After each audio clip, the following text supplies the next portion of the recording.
December 30. నేనెందుకు బాధలు అనుభవిస్తున్నాను? ప్రతి శ్రమానుభవం ప్రభువు పంపిన అగ్ని పరీక్ష కాదు. క్రైస్తవుడినని చెప్పుకునే ఓ వ్యక్తి ఒకవేళ ధర్మశాస్త్రాన్ని మీరి సమస్యలో పడితే, లేక పరుల జీవితాల్లో జోక్యం చేసుకునేవాడుగా మారితే అతడు బాధపడాల్సిందే. మన తప్పుడు పనులకు సర్వసాధారణంగా కలిగే పరిణామాల నుండి మనం తప్పించుకుంటామనడానికి మనం క్రైస్తవులమన్న వాస్తవం ఓ హామీ కాదు. మనం హత్య చేసిన దోషులం కాకపోవచ్చు. కోపం హృదయంలో చేసిన హత్య వంటిదే అయినప్పటికీ. కానీ దొంగిలించడం లేక పరుల జోలికి పోవడం మాటేమిటి?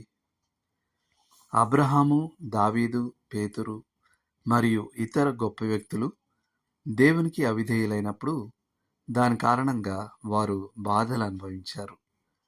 తప్పించుకోవడానికి మనం ఏపాటి వారం? ఖచ్చితంగా మనం ధర్మశాస్త్రం మీరిన వారమైనందుకు కాక క్రైస్తవులమైనందుకు బాధపడేలా చూసుకుందాం. బైబిల్ నుండి, మీలో ఎవడును నరహంతకుడుగా గాని, దొంగగా గాని, దుర్మార్గుడుగా గాని, పరుల జోలికి పోవువాడుగా గాని బాధ అనుభవింప తగదు. ఎవడైనను క్రైస్తవుడు అయినందుకు బాధ అనుభవించిన ఎడల అతడు సిగ్గుపడక ఆ పేరును బట్టియే దేవుని మహిమపరచవలను. పేతురు రాసిన మొదటి పత్రిక 4వ అధ్యాయము 15-16 వచనాలు.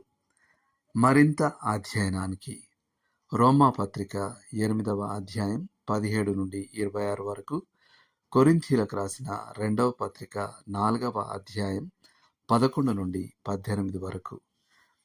చేయాల్సిన పని: what a fellowship, what a Joy divine అనే ఆంగ్ల గీతాన్ని పాడండి లేక చదవండి.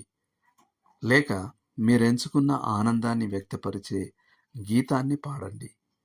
ఒకవేళ మీరు బాధలు అనుభవిస్తున్న